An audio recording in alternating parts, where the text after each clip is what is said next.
자, 그러면 거기에서 이제 첫 번째로 시작을 해야 될 것들이 보지 못한 데이터에서 한번 시작을 해보자. 요거는 비즈니스 모델이나 분석의 깊은 내용을 말씀드리지는 않을 겁니다. 어떤 데이터를 썼는지, 그 다음에 그때의 데이터의 프로세스는 어떻게 되는지 이 관점에서 보시기 바랍니다. 첫 번째는 핀텍 하면서 이제 많이 나왔던 이야기들입니다. 이게 비주얼 DNA 아마 갤럭시에는 없고 iOS 쪽에는 이 어플이 깔립니다. 여러분들 까시면 내 성격을 테스트해 주는 거예요. 그래서 질문이 한 40개 정도만 나오는데 그걸 찍찍찍 하면은 당신의 스타일이 나옵니다. You are a seeker. 그래서 상당히 자세하게 평점이 나옵니다. 이걸 가지고 핀텍에서 어떻게 썼느냐? 대출을 해줄 때 이 사람의 상환 의지를 보는 겁니다. 상환 의지를. 이 사람의 평점도 보지만 더하기 이 상환 의지를 보는 겁니다. 어떤 데 좋을까요? 신용이 없는 사람, 학생, 처음 대출을 하는 사람. 이런 사람한테는 이 상환 의지까지를 플러스 하니까 디폴트가 23% 정도 감소가 됐습니다. 그 다음에 신용이 없어서 대출을 못 해주는 사람 한 50% 정도를 퇴해줬어요. 이거를 전에 특강할 일이 있어서 IBK 가서 이야기해가지고 한 쭉 영국 회사거든요.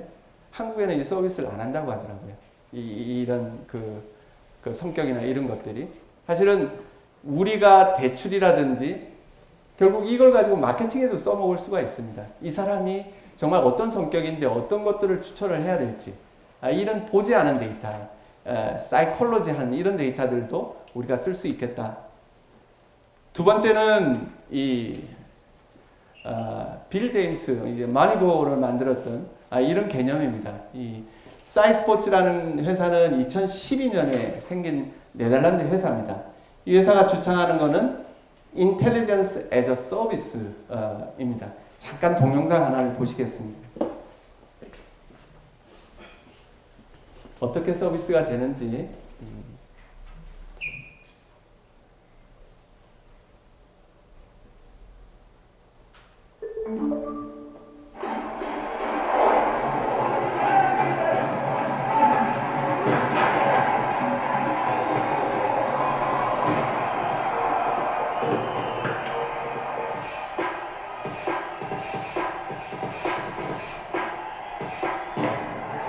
SciSports is a sports data analytics company. We help clubs with scouting, and we're also developing a real-time tracking system, which means that we are placing 14 cameras alongside the pitch, that we're trying to track every move of a player with the goal of improving the game. One of the added values of Ball James, the system that we're developing, is that we want to also 3D reconstruction, which basically means we want to generate more information of a player than only his X and Y positions on the pitch. What you can't do without the 3D data is, okay, is he scoring with his left foot or his right foot, or is he scoring with a header? How high was the jump that he just did? So by bringing that 3D aspect into the mix, you get a completely different class of new analytics that wasn't available before.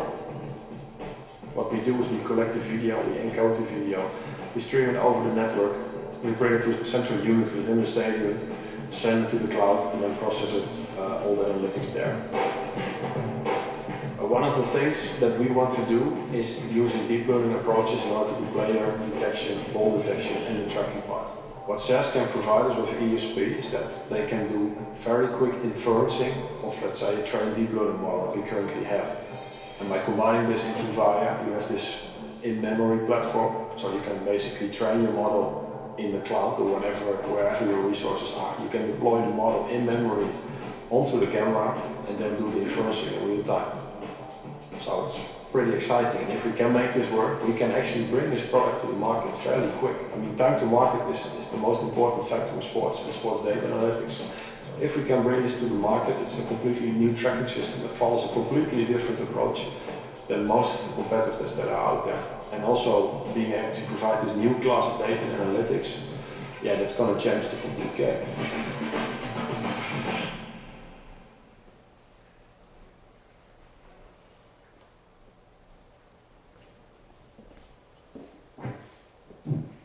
보신 대로 이 사이스포츠라는 회사의 핵심 기술이 몇 가지가 있습니다. 첫 번째는 지금 여기 보시면 빌 제임스라는 것. 이때까지는 사실 이런 데이터를 수집하기가 굉장히 어려웠어요. 그래서 얼마나 볼을 가지고 있는지, 점유율, 그 다음에 이 사람이 몇 번 슈팅을 했냐, 뭐 이 정도의 2차원, 2D의 데이터만 가지고 분석을 했습니다.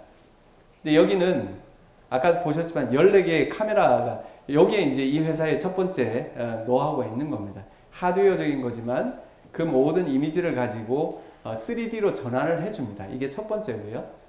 두 번째는 이렇게 전환된 데이터를 가지고 실시간으로 스트림으로 들어오는 데이터죠. 그걸 가지고 이 사람에 대해서 평가도 하고 모델에 대한 그 개선도 돌려가지고 어떻게 지금 후반전에는 뛰어야 되는지 어떤 그 작전을 짜야 되는지 이런 것들을 해줍니다. 전통적으로 선수가 공을 가지고 있는 2D 정보에서 3D로 감으로 해가지고 첫 번째는 지금 후보 선수를 포함해서 1군 말고 2군에 뛰는 사람 중에서도 뛰어난 선수들이 있거든요.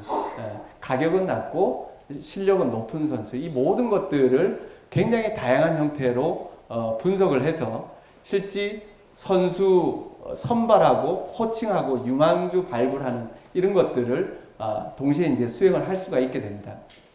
보시면 제가 계속 반복해서 이 세 단계를 말씀을 드릴 겁니다. 데이터 단계, 디스커버리 단계, 디플로이 단계.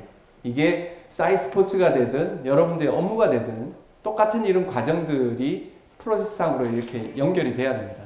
자, 데이터. 우리가 전처리를 하든지 데이터를 수집하든지 하는 이 단계입니다. 비디오를 가지고 3D로 변환하고 이거를 인메모리에다 이제 올려놓고 그 경기를 DB 정보화하는 이 과정이 첫 번째로 있었고요. 그걸 가지고 디스커버리를 하는 거죠. 모델도 만들고 새로운 인사이트를 얻어냅니다. 여기 보면 이 사람의 크리에이티비티는 얼마나 메시가 가장 높은 걸로 이렇게 나오더라고요. 그 다음에 이 사람의 슈팅은 어떻고 포지션은 뭐고 이런 것들을 여러 가지 도메인을 나눠서 분석을 합니다. 그걸 가지고 이런 식으로 인사이트를 도출해서 스코어를 매깁니다. 그 다음에 이런 것들을 가지고 이제 스킬 셀렉션을 하기 위해서 디플로이먼트를 하는, 이렇게 디스커버리를 하고 그 다음에 디플로이먼트를 하고, 여기 잘 보이시지 않지만은 지난번 월드컵 경기 때 손흥민 선수가 3등으로 랭킹이 되어 있습니다. 월드컵 경기 중에 여기서 이제 스코어를 한 걸로는 이런 식으로 거의 실시간으로 스코어를 해서 이런 모든 선수들에 대해서 이런 것들을 제공을 해줍니다. 그래서 우리가 생각할 때 주로 이 부분 아니면 끝단에 이제 리포팅하는 부분 이런 것들을 이제 본다 그러면 처음부터 데이터 해버스부터 디스커버리 디플로이 하는 것까지 이런 전체적인 프로세스를 봐야 되겠다. 두 번째는 국내에서 이제 했던 안전관리 관련한 이 프로젝트였습니다. 이건 한 5년 전에 모 철강사에서 이제 했던 건데 우리가 기대했던 거는 이런 겁니다. 거기에 한 306만 건 정도의 다큐멘트가 있었습니다. 안전에 대해서 사고 난 거, 아차 사고, 그 다음에 스탑 활동 등등의 이제 보고서가 쭉 있어서 이 세이프티라는 시스템에 있어서 그걸 텍스트 분석을 다 해서 정형화를 시켰습니다. 이게 어디서 어떻게 어떤 위치에서 원인이 뭐고 이렇게 사고가 났는지 장비의 위치라든지 이런 것까지 다 해서 조사를 해가지고 했고, 결국 하고 싶었던 거는 공장별로 시간대별로 어떻게 차이가 나는지, 그래서 안전교육을 어떻게 더 시켜야 되는지, 궁극적으로 하고 싶은 거는 하인리의 법칙, 하인리의 법칙이 1:29의 300의 법칙이죠.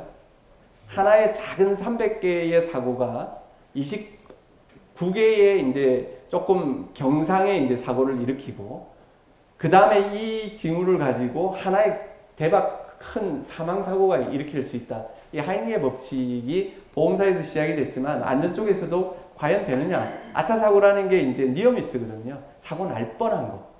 또 경상 사고도 있고. 그걸 하면 사실은 한 건의 사망 사고를 예방을 할 수가 있거든요. 이제 원래 그렇게 해서 시작을 했습니다. 근데 결과를 말씀을 드리면 사실은 이 프로젝트는 실패를 했습니다.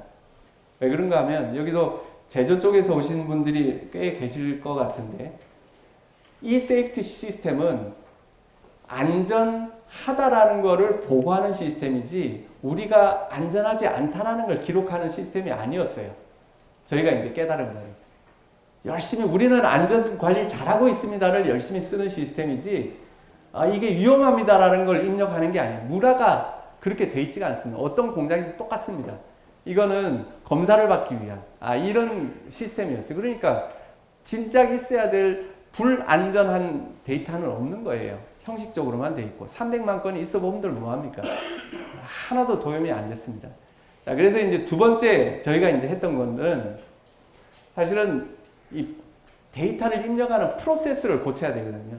여러분들이 어떤 프로젝트를 하든지 그게 결과를 내는 것도 중요하지만 이 프로젝트는 저는 이제 반 정도는 성공했다고 봅니다. 왜 그런가 하면 안전 담당하는 임원들, 상무님 입에서 프로젝트 끝난 다음에 CEO 보고하면서 사장님, 우리 회사가 시간은 걸리지만 3년 안에 이런 안전 데이터를 입력하는 이런 문화를 고쳐야 됩니다. 이런 이야기를 하면서 이 프로세스를, 데이터를 입력하는 프로세스를 고치기 시작을 하고 있습니다. 자, 그래서 이쪽에서는 최종적으로 비슷합니다. 흐름은 비슷한데, 일단은 여기 잘 안 보이시겠지만, 사고 정보 정형화하는 사고 육하 원칙 분류 모형을 생성을 합니다. 언제, 어디서, 누가, 왜, 그 다음에 어떤 이유로 이런 것들을 텍스트로 입력한 거를 거의 준 실시간으로 다 분류를 해줍니다. 분류를 해주고 그런 걸 가지고 이렇게 쭉 리포트를 하는데 특히 여기서는 사실 사고가 우리 직원보다도 그 파트너사에서 들어온 사람들이 많이 사고를 내거든요. 안전에 대한 것도 좀 민감하고 그런 내용들을 쭉 해가지고 스코어를 해서 요거는 2B에 이제 그렇게 하려고 생각을 하고 있습니다.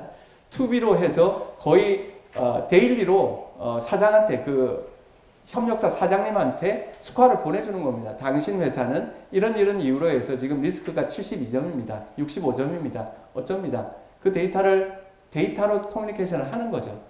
그 다음에 여기서 이제 하나를 얻었던 거는 여기 도표가 빨간 선이 있고 파란 선이 있는데 요 자료는 지금 공유가 안 돼 있습니다. 있는데 한 3개월 전에 니어미스 사고가 날 뻔한 이 사고가 많이 난 그 이후 3개월 이후에 큰 사고들이 계속 이제 나더라는 겁니다. 그 이야기는 3개월 전에 우리가 안전교육을 더 강화한다든지 이런 것들을 단순한 텍스트 데이터를 가지고 그렇게 활용을 할 수도 있겠다. 이런 것들을 우리가 얻었던 것들이고요. 이거는 인진이라는 영국의 회사입니다. 영국의 회사는 하고 있는 거는 우리 국내에서도 일부 이렇게 하고 있는 것 같은데 17세에서 25세의 젊은 운전자들한테 보험을 해줍니다. 딱 이 기간에. 근데 이 사람들의 특징은 운전 경력이 없기 때문에 보험료가 굉장히 비싸요. 그래서 제일 처음에 하는 데이터 수집 단계 블랙박스를 답니다. 블랙박스를 달고 그 블랙박스의 운전 비헤이비어, 내가 운전하는 습관, 브레이크를 얼마나 밟는지, 코너링을 어떻게 하는지, 그 다음에 스피드는 어떻게 되는지 몇 개의 인자가 있습니다. 그걸 가지고 스코어를 한 다음에 자, 네가 이 습관을 고치면 3개월 후에 디스카운트를 이렇게 해줄게. 드라이빙 메시지를 보냅니다. 그 다음에 프라이스 유로드를 하고 세이빙을 해주는 이 프로세스, 데이터, 디스커버리, 디플로이먼트 이 세 단계를 가지고 있습니다. 여러분들이 비즈니스 모델을 하고 플랫폼을 만들 때 이 세 단계를 생각을 하셔야 돼요. The end in mind, 끝이 어떻게 되는지를 생각하고 데이터도 수집하고 모델도 만들고 스코어도 하고 끝이 없는데 암만 이걸 IT 관점에서 만들어 본들 그걸로 끝난다는 거죠. SI가 아닙니다. 이거는.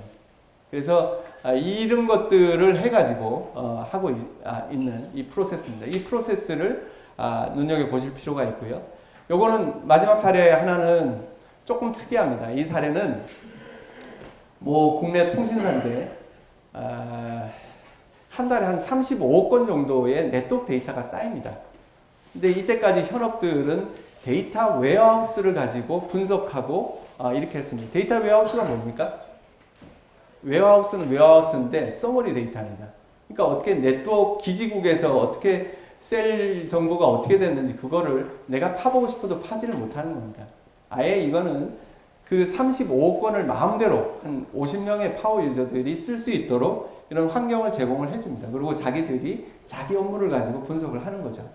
그 중에서 한 2-3개 정도, 한 3개월 정도 스스로 하고 2-3개 정도의 챔피언 프로젝트를 띄워서 그거를 본과제로 올리는 겁니다. 처음부터 모델 만들고 분석하고 이 짓 안 했다는 거죠. 업무를 가지고 분석하고 거기에서 몇 개의 ROI가 나올 수 있는 업무들을 가지고 이제 한 이런 사례들입니다.